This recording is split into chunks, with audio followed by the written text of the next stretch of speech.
Dr. Glenn Kreider at Dallas Theological Seminary. He is a professor of systematic theology and a fan of you too. So tell me how art has impacted your theology.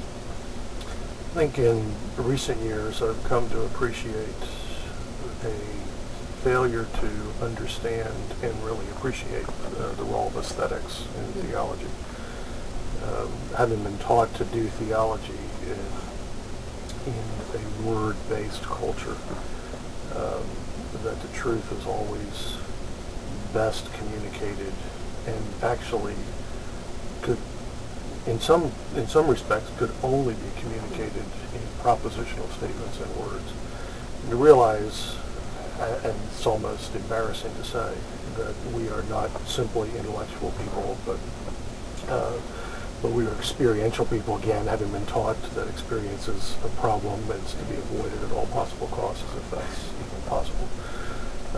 To come to understand that the traditions in which I was trained and in which I was training people were concerned about epistemology and metaphysics, but really not concerned about aesthetics. And that made it hard to appreciate the beauty of God and the beauty of His creation. Jonathan Edwards was probably the most influential in changing my thinking, that beauty and harmony and order and design were deeply embedded in his theological perspective. So to look for beauty and to appreciate beauty where beauty is found, or to appreciate that which is not beautiful but is true and expresses reality. Well, let me shift a little bit to the idea of sentimentality versus beauty. How would you define sentimentality? Sentimentality is connected to sentiment, connected to emotions and experience, but sentimentality tends to connote an elevated emotional experience and elevation of, and they're almost always good emotions, the so-called good emotions. That we don't get sentimental about anger or sentimental about wrath. Feeling good. And so there is, I think, a God-given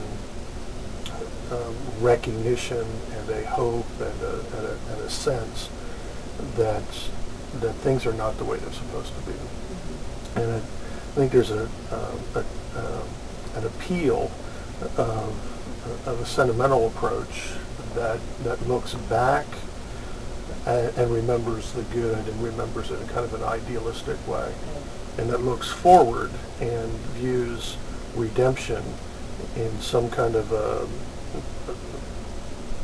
an idealistic and optimistic way, which is the pictures of and the sometimes literally the pictures and images of worshiping God in heaven, sitting on a cloud with a harp, which bears all kinds of, which raises all kinds of issues and problems and bears no relationship to reality at all. How do you have embodied beings sitting on clouds?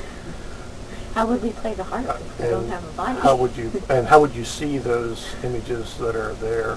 But there's also connected to that is that a mindset that in the ideal world in heaven we wouldn't be embodied at all. So you have this real strange blending of ideals that don't fit together, and that really, I think, is the heart of the problem with sentimentality.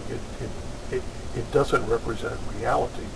It's an idealized, unreal world, either that unreal world that didn't exist, or an unreal world that won't exist, or an unreal. It's an escapist mentality. That's probably the best way to put it.